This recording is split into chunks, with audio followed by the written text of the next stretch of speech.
तो स्टूडेंट्स आज हमारा टॉपिक है pair of linear equations in two variables. ठीक है, देखिए pair of linear equation in two variables को समझने से पहले, पढ़ने से पहले हम यहां पर देखेंगे असल में जो लीनियर इक्वेशन है वो क्या होती है। ठीक है, देखिए लीनियर इक्वेशन को जानने से पहले लीनियर पॉलिनॉमियल आपने चैप्टर नंबर 2 में पढ़ा है। ठीक है, देखिए लीनियर पॉलिनॉमियल जो है वो है ax plus b, this is linear polynomial. ठीक है, अगर इसको हम इक्वेशन बनाएंगे that is linear equation in one variable, वो हम यहां पर इक्वलिटी का साइन लगाएंगे, यहां से जीरो लगाएंगे।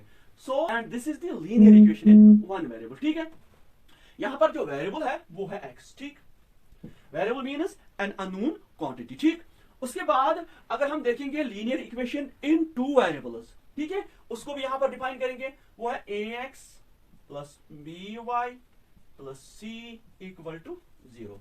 This is the linear equation in two variable. जैसे इसमें वेरिएबल एक है x, दूसरा है y। ठीक है, a b c are real numbers. ठीक है, तो स्टूडेंट्स अब यहां पर देखेंगे हम ये जो linear equation in one variable है या टू वेरिएबल्स होंगे, ठीक है, इसको हम रियल लाइफ में किस तरह से यूज करेंगे। ठीक है, क्या इनका यूज रियल लाइफ में होता है कि नहीं होता है। ठीक है, एक छोटी सी एग्जांपल हम लेंगे linear equation in one variable के ऊपर। ठीक है, सपोज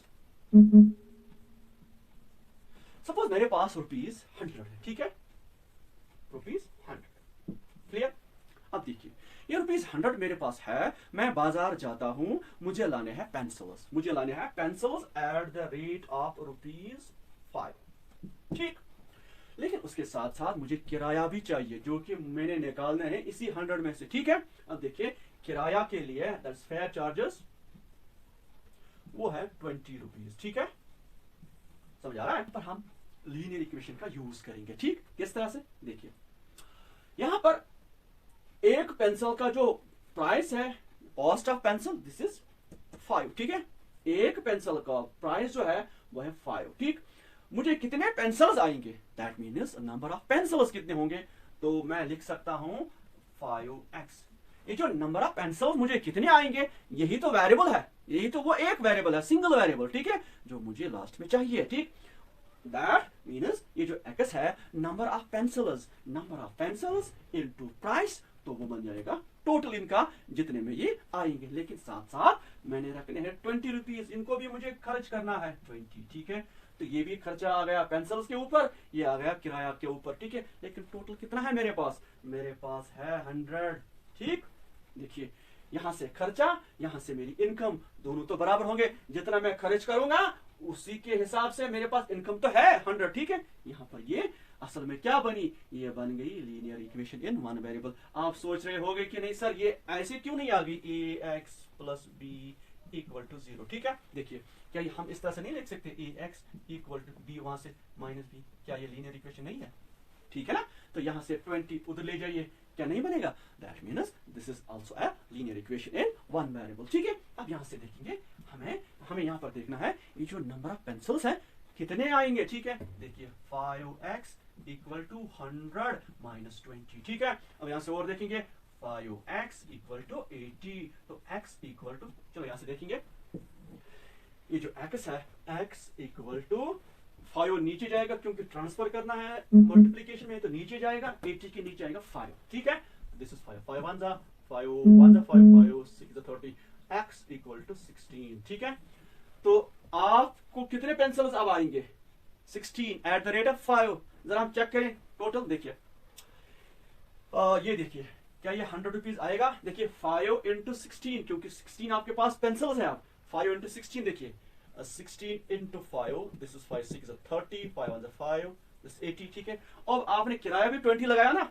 तो ऐड कीजिए 20। ठीक है, ये बन जाएगा 100। सो यहाँ पर लेफ्ट साइड और राइट साइड बराबर आ गया। ठीक है, तो यहाँ पर आपने देखा कि ये जो लीनियर इक्वेशन है, चाहे ये वन वेरिएबल हो चाहे ये टू वेरिएबल्स हो, ठीक है, तो इनका यूज रियल लाइफ में होता है। ठीक है, ये ऐसे हम नहीं पढ़ते बस यूं ही पढ़ा, बस निकाला x का वैल्यू y का वैल्यू, ऐसा नहीं होता। ठीक है, आएंगे pair of linear equation in two variables. ठीक है, देखिए स्टैंडर्ड फॉर्म किस तरह की होती है, a1x plus b1 y plus c1 equal to 0। देखिए यहां पर a1 b1 c1, वरना देखिए अगर यहां से हटाएंगे तो वही आ गई ना ax plus by plus c equal to 0, that means ये linear equation in two variables है a1 b1 c1। इसलिए करते हैं हम इधर क्योंकि हमें यहाँ पर दूसरी इक्वेशन बनानी है, तभी तो है पेयर ऑफ लीनियर इक्वेशन। तो यहाँ पर a2x plus b2y plus c2 equal to 0, ठीक है।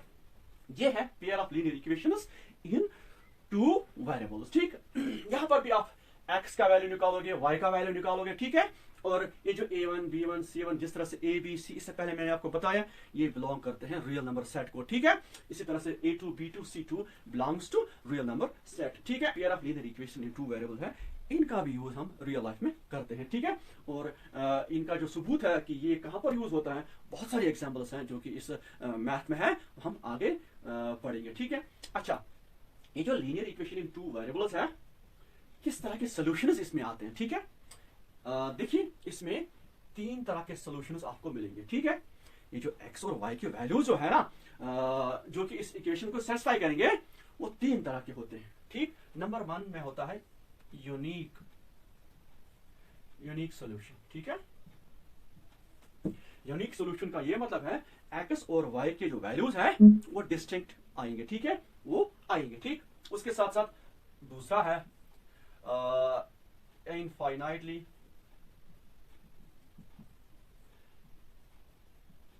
Many solutions.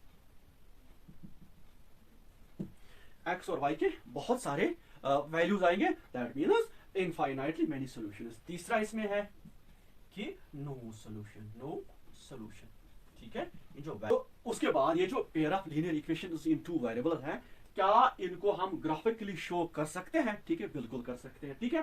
देखिए, क्योंकि इससे पहले मैंने आपको बताया कि तीन सॉल्यूशंस होते हैं। नंबर 1 यूनिक सॉल्यूशन, ठीक है। दूसरा है इनफाइनाइटली मेनी सॉल्यूशंस, और तीसरा जो है वो है नो सॉल्यूशन, ठीक है। किस तरह से हम ग्राफिकली शो कर सकते हैं, ठीक है। देखिए x axis y axis, this is y x plus x minus x plus y minus, ठीक। पहले हम ये इक्वेशन ड्रा करेंगे, तो कोई इक्वेशन, इसकी लाइन ऐसे बनी, फॉर एग्जांपल ऐसे इसकी लाइन बनी, ठीक है। फिर इसकी सपोज मान लेते हैं इस तरह से बनी, ठीक है। तो ये लाइन जो है ना, दोनों लाइन्स एक पॉइंट पर इंटरसेक्ट कर गई, ठीक। तो ये है यूनिक सॉल्यूशन, ठीक है। दूसरी कंडीशन होगी इनफाइनाइटली मेनी सॉल्यूशंस। उसमें क्या होगा, उसमें जो लाइन्स दो होंगी वो आपस में कोइंसाइड होंगी। जैसे अगर इसको मैं हटाऊं यहां से, ठीक है, तो एक लाइन ये है, तो इसके ऊपर दूसरी लाइन आएगी उस टाइम, ठीक है, दूसरी लाइन आएगी। तो जब दो लाइन्स कोइंसाइड हो जाएंगे तो वहां पर होगा इनफाइनाइटली मेनी सॉल्यूशंस। क्यों? क्योंकि बहुत सारे सॉल्यूशंस होंगे। यहाँ देखिए बहुत सारे पॉइंट्स पर अटैच कर रही है दोनों लाइन्स, क्योंकि ये एक दूसरे के ऊपर है। जब लाइन्स एक दूसरे के ऊपर आएंगे, दैट मींस कोइंसाइड, तो वहां पर इनफाइनाइटली मेनी सॉल्यूशंस होगा। उसके साथ साथ तीसरी कंडीशन है नो सॉल्यूशन, ठीक है। नो सॉल्यूशन में क्या होगा, ये जो लाइन्स दो होंगे ये पैरेलल होंगे। क्या होंगे? पैरेलल लाइन्स, किसी पॉइंट पर ये इंटरसेक्ट नहीं करती, ठीक है। तो यहाँ पर नो सॉल्यूशन होगा, ठीक है। तो यहाँ पर तीन कंडीशन है। यूनिक सॉल्यूशन कब होगा? जब दो लाइन्स आपस में इंटरसेक्ट करेंगे। इनफाइनाइटली मेनी सॉल्यूशंस कब होगा? जब दो लाइन्स कोइंसाइड करेंगे, ठीक है। तीसरी कंडीशन नो सॉल्यूशन कब होगा? जब दो लाइन्स पैरेलल होंगे, तो उस टाइम नो सॉल्यूशन होगा, ठीक है। ये इसकी इंट्रोडक्शन थी। कल इंशाल्लाह हम कुछ क्वेश्चंस करेंगे related to pair of linear equations in two variables. जब तक के लिए अल्लाह हाफिज, लेकिन साथ साथ इस चैनल को भी सब्सक्राइब करें, ठीक है। अल्लाह हाफिज, अस्सलाम वालेकुम।